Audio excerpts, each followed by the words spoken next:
সালাম বর্ষিত হোক। আল্লাহুম্মা সাল্লি আলাইহি আল্লাহুম্মা বারিক আলাইহি আল্লাহুম্মা সাল্লি ওয়া সাল্লিম আলা নাবিয়িনা মুহাম্মদ।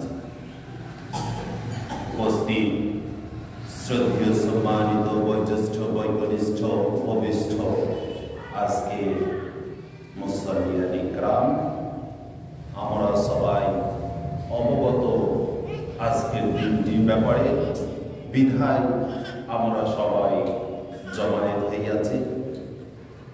তবে এই কথাও চূড়ান্ত, আজকের এই দিনটির ব্যাপারে কোরআন ও হাদিস কর্তৃক বর্ণিত বহু হাদিস, সহিহ হাদিস তা বিদ্যমান। অত্র দিনে গুণাগুণ সম্পর্কে এবং অত্র দিনের মর্যাদা সম্পর্কে ব্যাপক হারে হাদিস তা বিদ্যমান। শুধু হাদিসই না, পবিত্র কোরআন কারীমে একটি সূরা 114 সূরার মধ্য থেকে 114টি সূরার মধ্য থেকে একটি সূরার নাম আল্লাহ রাব্বুল আলামিন জুমআ, একটি সূরার নাম আল্লাহ তাআলা প্রদান করিয়াছেন।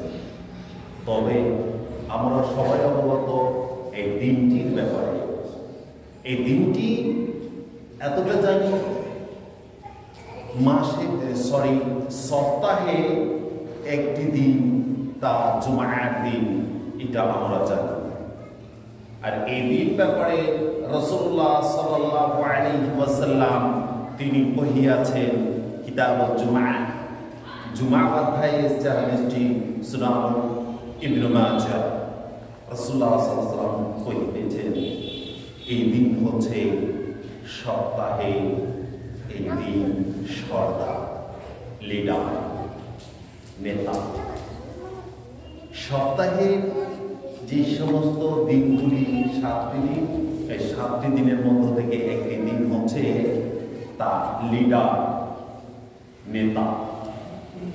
তাহলে এই দিনের ভেতরে আছে কি, অর্থাৎ জুমার দিনে আছে কি, আমাদেরকে এইগুলো জানাটা একেবারেই আবশ্যিক, অত্যাবশ্যকীয়, ওয়ানায়াসেই জানার লাগবে এই দিন ব্যাপারে আল্লাহ রাব্বুল আলামিন কি কহিয়াছেন এবং রাসূলুল্লাহ সাল্লাল্লাহু আলাইহি ওয়াসাল্লাম তিনি কি কহিয়াছেন।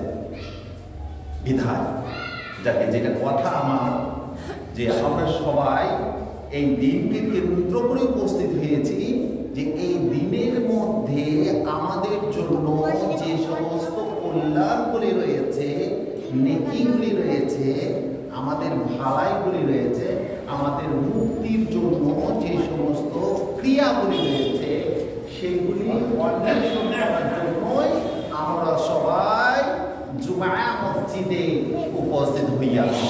তাই মহান মুনিবের বার্তায় আবারও কোটি কোটি শুকরিয়া জ্ঞাপন করি। আলহামদুলিল্লাহ, সুম্মা আলহামদুলিল্লাহ। সুপ্রিয় উপস্থিতি,